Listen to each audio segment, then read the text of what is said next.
We wanted to build a high-tech wash that was different than everybody else's wash, that was different than what was in this market.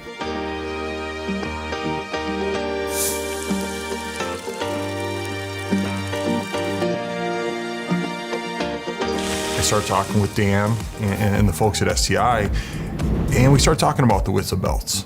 And we have a 24-inch belt. I'm like, you have a 24-inch belt? Oh, okay. It's easier for our employees to look at 24 inches and really visually see that tire almost in the center of it. It's pretty much a straight shot, away they go. We're not having any misses on the side of a car because it's all the way to one side or to the other. Brush movement has enough movement to get that vehicle no matter where it is on the belt. We've got some customers that have really big pickup trucks with really big mud tires, and we've had no problem fitting it on the belt.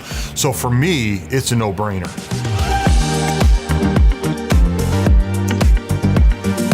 We're a high-end, beautiful location, and the last thing you want to do is cause damage to somebody's vehicle.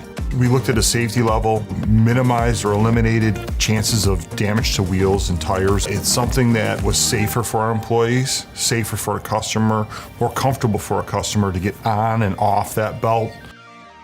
When we designed the car washes, we wanted every site to have the same equipment, same layout, same processes. We tried to make things as simple as possible. Going forward, our goal is to stay with STI and our 24-inch belt.